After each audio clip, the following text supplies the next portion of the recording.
Hi everyone, good afternoon. I Neha Gupta welcome you all to my YouTube channel StudyMate Neha. तो दोस्तों आज हम Indian polity की class 36 discuss करने वाले हैं।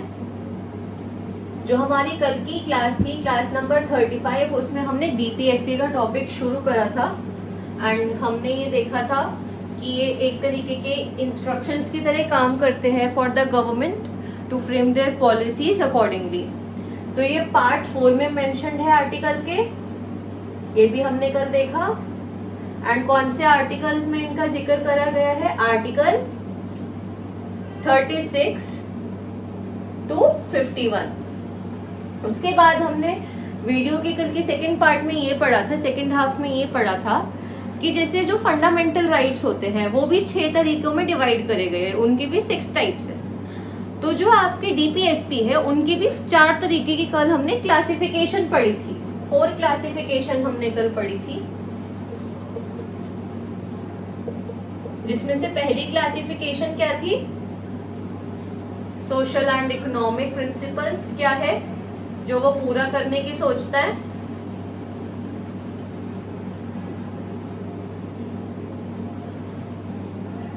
उसके बाद हमने देखा कि कुछ ऐसे गांधीयन प्रिंसिपल्स भी है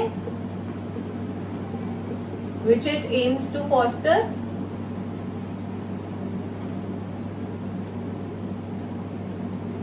तीसरा हमने देखा कि कुछ ऐसे प्रिंसिपल्स भी है, कुछ ऐसे एम्स भी है जो इंडिया की फॉरेन पॉलिसी रिलेटेड है।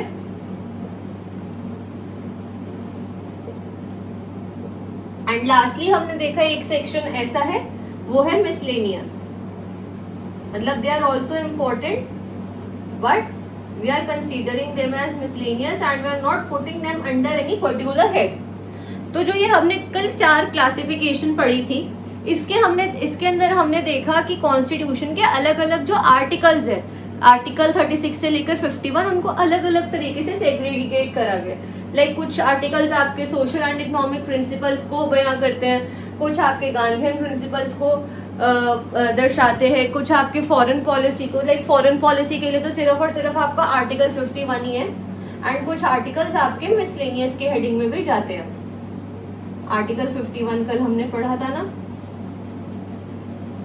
तो जो ये आर्टिकल 36 से लेकर 51 है, इसकी क्लास तो मैं कल से शुरू करूंगी कि इन आर्टिकल्स के अंदर पर्टिकुलरली क्या लिखा गया है। पर बात करते हैं अभी हम इन जनरल की। आप सभी को मेरी क्लासेस की मेथोडोलॉजी पता है कि हम बेसिक से शुरू करते हैं। कल भी हमने सिर्फ और सिर्फ एक इंट्रोडक्टरी क्लास कंडक्ट करी थी DPSP की। जो आज है वो भी एक तरीके की इंट्रोडक्टरी क्लास ही है। किसकी इंट्रोडक्टरी क्लास है? कि जो ये प्रिंसिपल्स दिए गए हैं 4, इनमें क्या क्या चीजें डिस्कस करी गई है, तो हम वो ही पढ़ेंगे आज, जिससे जब हम आर्टिकल्स पढ़े तो हमें ज्यादा मुश्किल ना हो, हमारा पहले से ही एक बेस बना हुआ हो एंड हम उन चीजों को जल्दी जल्दी उनसे रिलेट कर ले। ठीक, तो जो हमारा सबसे पहला प्रिंसिपल है सोशल एंड इकोनॉमिक प्रिंसिपल, नाम से इंप्लाई हो रहा है कि आपकी इकोनॉमी एंड सोसाइटी से रिलेटेड। ऑब्वियसली जो सारे प्रिंसिपल्स है वो सोसाइटी से तो रिलेटेड है, but it focuses more on creating just economical and societal conditions। तो सबसे पहली चीज आप ये देखते हैं कि जो सोशल एंड इकोनॉमिक प्रिंसिपल्स है उसमें सबसे पहला प्रिंसिपल ये है कि जो एम्प्लॉयमेंट अपॉर्चुनिटीज होती है वो मेन एंड वुमेन के लिए इक्वल होनी चाहिए। Equal employment opportunity for both men and women. उसके बाद हम ये देखते हैं कि भाई कोई भी इंसान काम कर रहा है, किसी तरीके की जॉब कर रहा है, तो वो एक सैलरी एक्सपेक्ट करता है। तो वो ये कहते हैं कि अगर कोई आदमी है या फिर कोई औरत है एंड अगर वो सेम प्रपोर्शन का काम कर रहे हैं तो उनकी जो रेम्यूनरेशन होनी चाहिए वो भी सेम होनी चाहिए। इसी से आपका क्या बना एक दूसरा point, equal page for both. इस चीज पर डिस्क्रिमिनेशन नहीं होना चाहिए, इस चीज पर इस बेसिस पर डिस्क्रिमिनेशन नहीं होना चाहिए कि हाँ ये आदमी है तो इसको हम ज्यादा सैलरी देंगे एंड ये औरत है तो इसको हम कम सैलरी देंगे, तो ये गलत है। तीसरा जो प्रिंसिपल है इसमें वो ये कहता है कि जो वेल्थ है उसका जस्ट डिस्ट्रीब्यूशन होना चाहिए, जस्ट डिस्ट्रीब्यूशन ऑफ वेल्थ। ऐसा नहीं होना चाहिए कि जो अमीर है वो और ज्यादा अमीर होते जा रहे हैं और जो गरीब है वो और ज्यादा गरीब होते जा रहे हैं। Wealth should not be concentrated in the hand of few people. उसके बाद एक पॉइंट ये है कि जो आपकी वर्किंग कंडीशंस है वर्क प्लेस की, वो ठीक होनी चाहिए and there should be no exploitation of workers.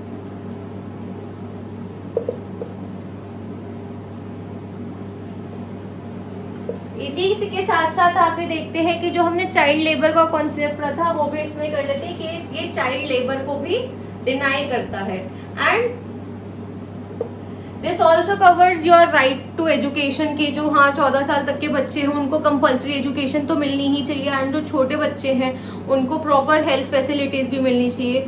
ऐसा नहीं कि बच्चों के ऊपर ये हेल्थ फैसिलिटीज पर फोकस करते हैं, ये ओवरऑल हेल्थ फैसिलिटीज पर भी फोकस करता है, ओवरऑल पब्लिक हेल्थ पे भी ये फोकस करता है।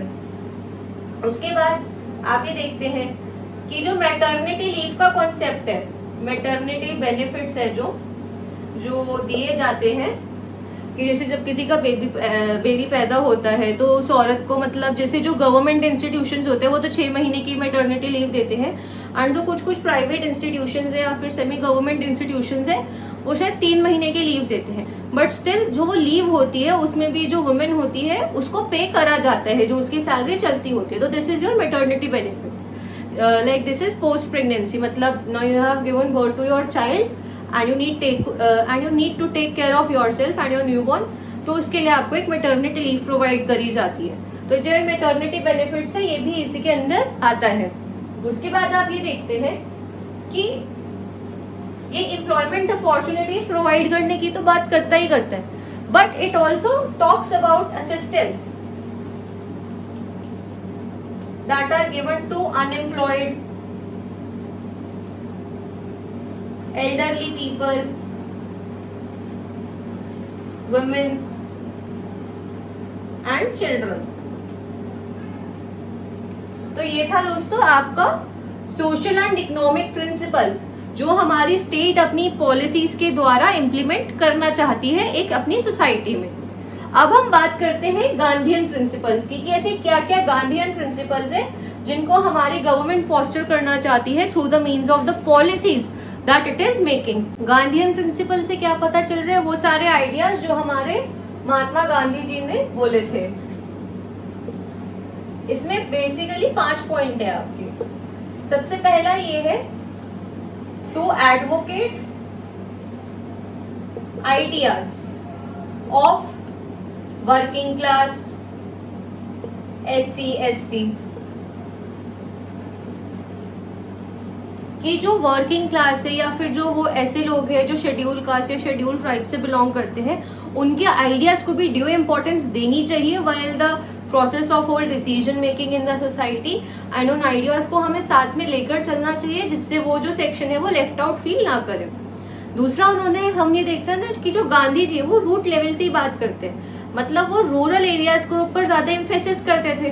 तो उसी से उनका एक और आइडिया हमने जो फॉलो करने की सोची है वो ये सोची है to conduct regular village panchayat.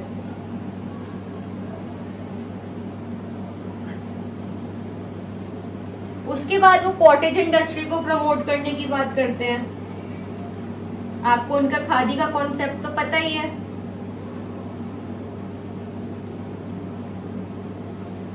उसके बाद वो ये कहते हैं कि जो हमारे कैटल है लाइक काउज हो गई, काव्स हो गए एंड अदर जो मिल्क एंड रॉट एनिमल्स होते हैं उनका स्लॉटर नहीं होना चाहिए। जैसे भी आपके गाय बकरी ये सब जो चीजें मतलब जो मिल्क एनिमल्स है, जो ड्रॉट एनिमल्स है, जो आपके कैटल है, उन सभी को आपको नहीं मारना चाहिए, उनका स्लॉटर नहीं होना चाहिए। और 5वां पॉइंट उनके गांधीयन प्रिंसिपल में ये था कि जो इंटॉक्सिकेटिंग ड्रिंक्स होती है, मैं ये ऊपर लिख रही हूँ, इंटॉक्सिकेटिंग ड्रिंक्स जो होती है एंड सब्सटेंसेस या ड्रग्स जो होते हैं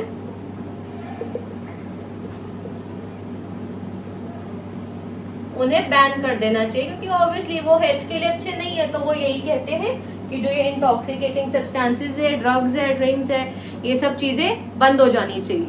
तीसरा है आपका फॉरेन पॉलिसी। फॉरेन पॉलिसी का बहुत ज्यादा सिंपल है। आपने सभी ने पंचशील का नाम तो सुना ही होगा, that guides our Indian foreign policy. तो ये उसी से मिलता जुलता है।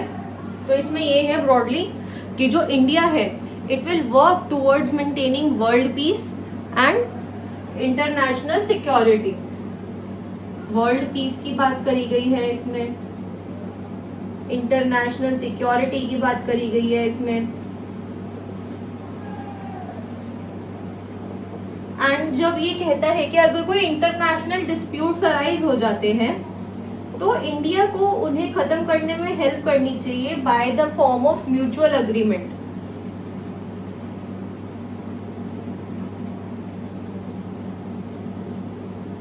And India should maintain just and honourable relations with other countries.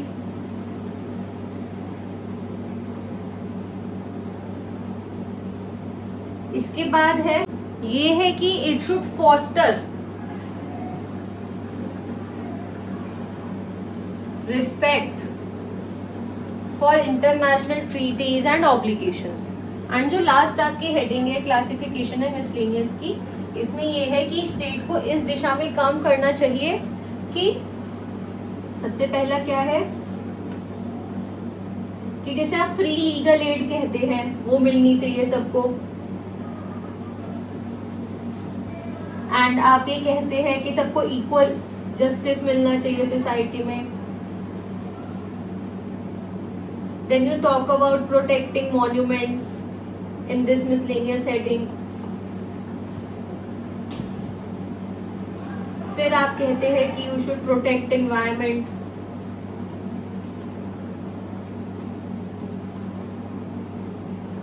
And lastly इसमें ये कहा जाता है, एंड ये बहुत ज्यादा इंपॉर्टेंट है, बहुत ज्यादा इंपॉर्टेंट है कि इंडिया शुड सिक्योर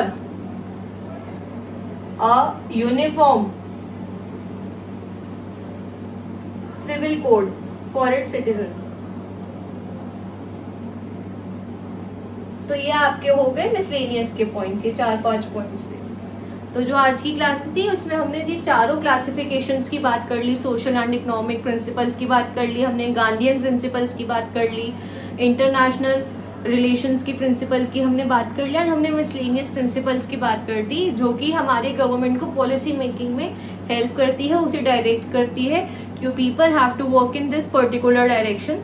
अब जो हमारी अगली क्लास होगी उसमें हम आर्टिकल 36 से लेकर आर्टिकल 51 डिस्कस करेंगे, जिसमें ये अलग अलग प्रोविजंस मेंशन करे गए हैं। एंड आई होप कि आप सभी को ये सब कुछ समझ आ रहा होगा, मेरा टीचिंग मेथड आप सभी के लिए सूटेबल रह रहा होगा। एंड आप प्लीज़ चैनल को सपोर्ट करें, इसकी वीडियोस को लाइक और शेयर ज़रूर करें, चैनल को भी सब्सक्राइब करें। अगर आपके पास किसी भी तरीके की कोई क्वेरी या सजेशन है तो वो भी आप कमेंट सेक्शन में लिखकर मुझे ज़रूर बताएं। And if you people want कि मैं कोई एक पर्टिकुलर टॉपिक पर भी वीडियो बनाऊं तो आप वो भी टॉपिक कमेंट सेक्शन में दे सकते हैं। I will work upon that. Thank you so much.